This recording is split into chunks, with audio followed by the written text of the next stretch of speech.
আসসালামু আলাইকুম, কেমন আছেন সবাই? যে যেখান থেকে এবং যে অবস্থা থেকে দেখছেন সবাইকে জানাই অনেক অনেক স্বাগত। আজ আপনাদের সঙ্গে আমি খুবই সহজ একটা নাস্তার রেসিপি শেয়ার করতে আসলাম। বর্তমানে এই নাস্তাটি আশা করি সকলেই বানাতে জানে না এমন কোনো মানুষ বাদ নেই। তারপরেও আমি আমার মতো করে বানালাম, সেটাই আপনাদের সঙ্গে আমি শেয়ার করলাম। আজ আপনাদের সঙ্গে আমি বেঁচে যাওয়া একটি মাত্র রুটি দিয়ে কিভাবে বিকেলের জন্য 1 প্লেট নাস্তা তৈরি করে ফেলবেন সেটাই আপনাদের সঙ্গে শেয়ার করব। যখন একটি রুটি বেঁচে যাবে সেটা দিয়ে কিন্তু আপনি খুব সুন্দর 1 প্লেট নাস্তা তৈরি করে ফেলতে পারবেন, বা চাইলে একটি রুটি তৈরি করে সেটা দিয়েও 1 প্লেট নাস্তা তৈরি করে নিতে পারবেন।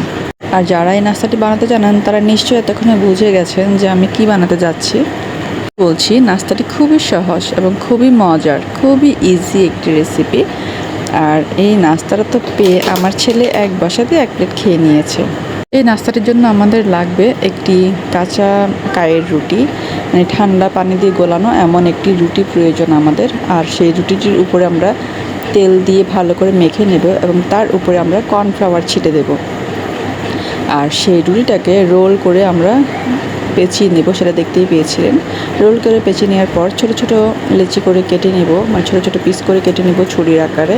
আর এরপর দেখতে পাচ্ছেন আমি রুটিগুলোকে মানে ছোট ছোট যে কেটেছিলাম সেগুলোকে আমি কীভাবে বেলে নিচ্ছি। চারপাশ থেকে নয়, শুধু লম্বাভাবে একটু চাপ দিয়ে বেলে নেব, বেশি চাপ দিবেন না, তাহলে কিন্তু এটা ফুলবে না। আর আমি কিন্তু বেলেছি কর্নফ্লাওয়ার দিয়ে, আপনারা কিন্তু কর্নফ্লাওয়ার দিয়ে বেলবেন। চাইলে ময়দা দিয়েও বেলতে পারেন, তবে কর্নফ্লাওয়ার দিয়ে বেলার কারণে এই নাস্তাটা একটু ফুরফুরে হবে, মুচমুচে হবে।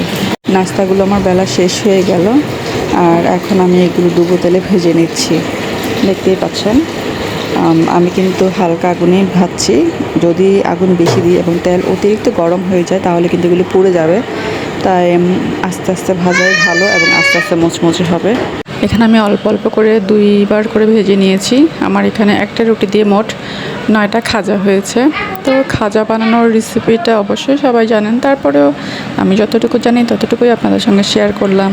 আর আমার খাজাগুলো আসলে দেখতে তেমন একটু সুন্দর হয়নি, কারণ আমি একটু বেশি চাপ দিয়ে বেলে ফেলেছিলাম। তাই আপনারা বেশি চাপ দিবেন না, হালকা করে বেলবেন। আর এখানে আমি ছোট একটা রুটি দিয়ে বানিয়েছি, তাই আমার খাজাগুলোও ছোট ছোট হয়েছে। আপনারা যদি একটু বড় রুটি দিয়ে বানান তাহলে অবশ্যই আপনাদের খাজাগুলো অনেক বড় বড় হবে। তবে সবসময় দেখতে সুন্দর হলেও যে খেতে সুন্দর হবে এমনটা কিন্তু নয়। আমার খাজাগুলো দেখতে সুন্দর না হলেও খেতে কিন্তু অনেকই মজা হয়েছে, সুস্বাদু হয়েছে। তা আমার ছেলের খাবার দেখেই বুঝতে পারছি, আমার ছেলে কিন্তু মানে সুস্বাদু না হলে সে খাবার খায় না। তো সেটা সে একবার মুখে দেওয়ার পরে বারবার সে খুঁজছে আর একটু দাও আর একটু দাও। আপনারা যদি চিনি অ্যাভয়েড করতে চান তাহলে কিন্তু আপনারা মানে শিরাটা না দিয়েও খেতে পারেন। তো আমি বাচ্চারা যেহেতু খাবে তাই একটু চিনি শিরাতে দিয়ে দিলাম। দেখতেই পাচ্ছেন কত সুন্দর লাগছে।